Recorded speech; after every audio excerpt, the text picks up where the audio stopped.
Hello everyone, I am Hirofumi Sakanakura from National Institute for Environmental Studies. Thank you very much for watching my recorded presentation. In my presentation, I'd like to introduce current status and ongoing research on recycling of incineration residues in Japan. This figure shows the MSW treatment flow in Japan. Every year, about 43 million tons of MSW are generated, and in total, about 79% are summary treated. The ratio, 79%, would be significantly higher than your country. I suppose the reason is because since Japan has few flatlands, the construction sites for landfills are limited. Also, summer is very hot and humid. Therefore, it is necessary to quickly reduce the volume and amount of organic matter. Thermal treatment here means incineration, including waste energy and melting. As a result of thermal treatment, organics turn to gases and water evaporates, and the mass weight is reduced, and the residues such as ash and slag are generated.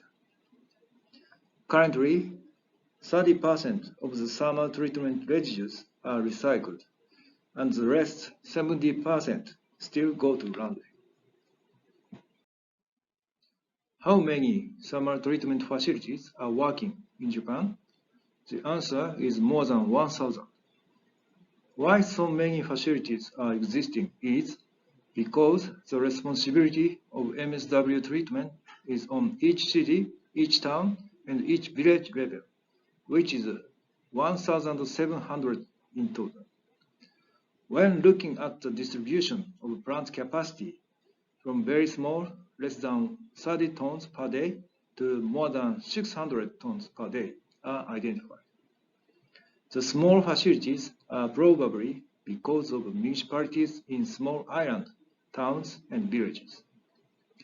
The average capacity is about 100 tons per day.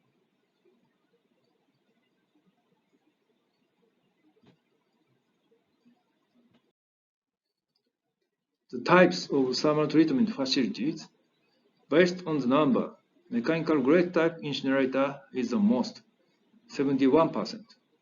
The second is fluidized bed incinerator, 17%. And the third is gasification and melting type facility, 10%. Based on the capacity, the ratio of mechanical grade type and gasification melting type increases, and fluidized bed type decreases because of the normal capacity of each furnace type. The schematic view of mechanical grade type incinerator is shown in this slide. From the bottom of the grate, bottom ash is discharged, and after the dust filtration, fly ash is gathered. The most residual is bottom ash, and the second most is fly ash. In my investigation, bottom ash accounts for 60 to 80%, and fly ash accounted for 10 to 30%. It will depend on furnace type and the mix ratio of incombustible waste, I guess. The next one is fluidized bed incinerator. The equipment after the incinerator is the same as the mechanical grade type. However, the residues from the bottom of the fluidized bed is quite different. Stone, glass, ceramics, metals, and excessive fluidized bed sand are discharged. The sum of them is about half of total residue. The rest are fly ash and intermediate ashes such as boiler ash and gas cooler ash. The third one is gasification melting type. There are several furnace types. The main types are the shaft type and the fluidized bed gasifier, plus swirling flow melting type.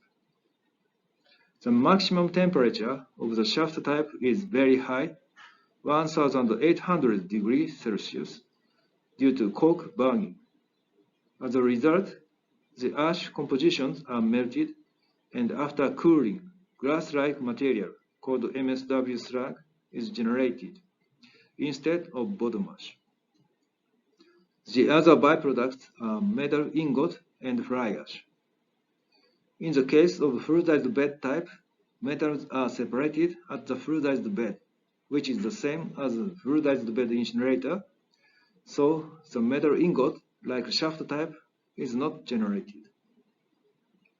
And different from the shaft type, fuel is not needed for the fluidized bed swirling flow type. Just utilizing the heat from MSW itself, the ash compositions are melted. As a result, MSW slag and fly ash are generated. Treatment flow of the thermal treatment residues are shown in detail. After the thermal treatment of combustible MSW by municipalities, several types of residues are generated, such as bottom ash, fly ash, metals, etc. Some municipalities own ash melting equipment after their incineration furnace. Ash melting treatment generates MSW slag, fly ash, and metal, which are the same as gasification melting. Treatment options of the residues are landfilling or recycling. If the municipality does not own landfill, they need to seek for outsourced solutions, such as ash melting in private company, recycling as cement feed material, sintering, solidification stabilization, private landfills, or raw material for smelting. Besides, metals can be sold as raw materials for smelting. MSW slag can also be sold as construction materials.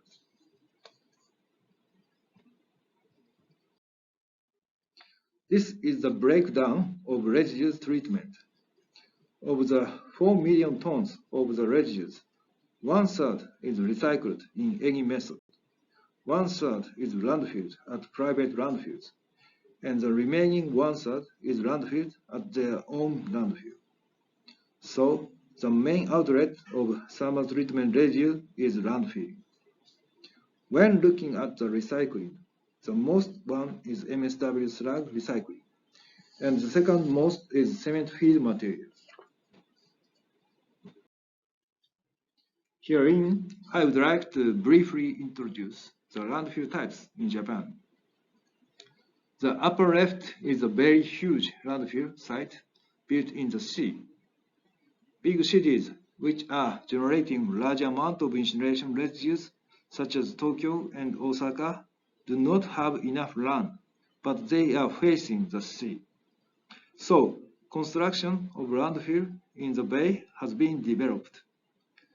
Inside of the landfill is isolated from the outside seawater, keeping the water level inside a little lower and preventing dirty water from leaking to the surrounding sea. Besides, the upper right and lower left are typical inland landfills. The photos are before waste are put in, so the rainwater collection system can be seen. At the bottom, double liners are installed to prevent the leachate from seeping underground. The lower right is a landfill with a roof to prevent rain from entering. Under the roof, sprinklers are working to stabilize waste. The leachate is cleaned and reused. Despite excellent technologies of waste landfills, construction of new landfill is quite hard task for municipalities. So, municipalities who do not have enough landfill are expecting the recycling of thermal treatment residues. From this slide, I will explain the recycling technologies, especially for bottom ash. The first step should be the recovery of metal lumps and fragments, except for the case of ash melting, because after melting, metals can also be recovered. Recycling technology options are reheating, such as melting cement raw material and sintering, and stabilization, such as aging, passive or active, washing, carbonation, chemical stabilization, and solidification using cement. Then the materials can be recycled as construction materials. Slag recycling after ash melting. Ashes are melted at high temperature and cooled down, then MSW slag is obtained. The main target is bottom ash, and fly ash can also be accepted. Characteristics of MSW slag from bottom ash, from fly ash, and from gasification melting of MSW are basically the same. The obtained slag is recycled as construction material, such as concrete aggregate and road construction material. Byproducts, such as metal ingot and secondary fly ash from melting furnace, can be recycled as metal resource. At present, 217 melting facilities are in operation.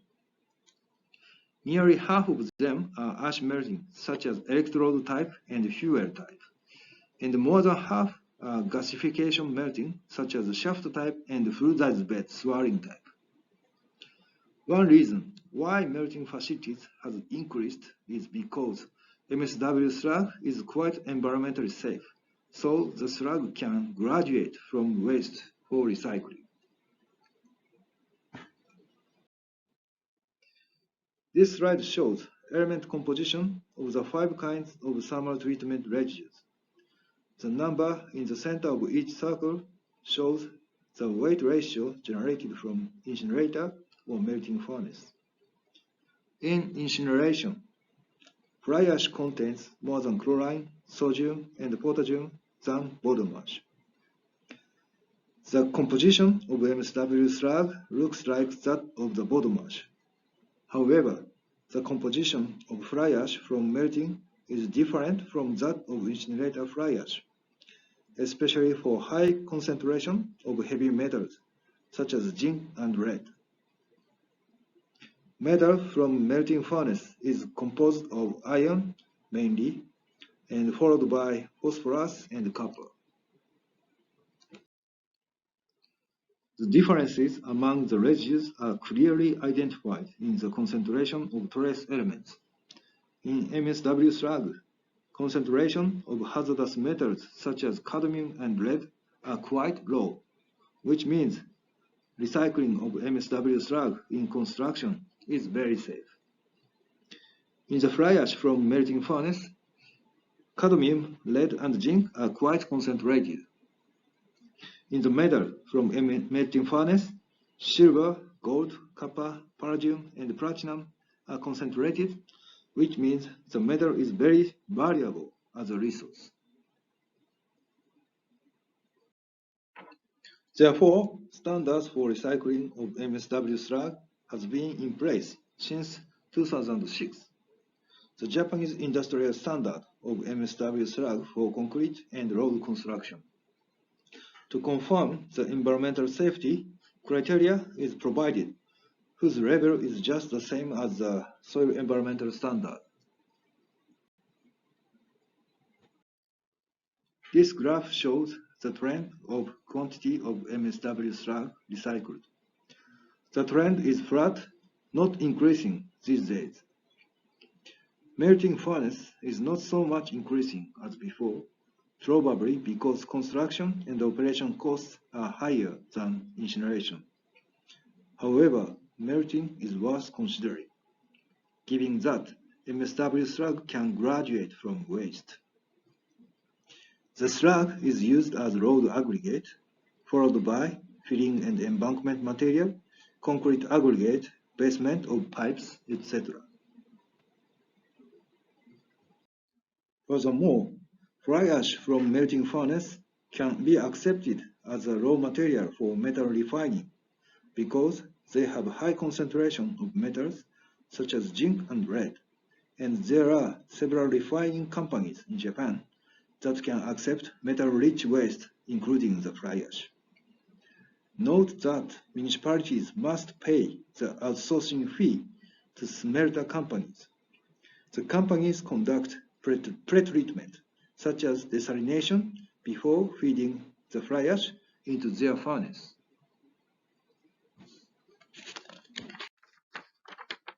This slide shows distribution of Japanese non-ferrous smelters. Many refining companies are in business, and some of them are accepting fly ashes from melting of MSW. Also, some of them are accepting metal from melting furnace. Different from the fly ash case, smelter companies buy the metals from municipalities because the metal contains much concentration of precious metals. In this slide, I will explain the recycling of ash as a cement raw material. Since the element composition is close to cement, MSW ash has been accepted by cement companies. However, MSW ash contains unwelcome elements in cement productions, such as chlorine and chromium. Only about 1% of the total feed material can be replaced by MSW ash. In addition, pretreatment of bottom ash and fly ash is necessary.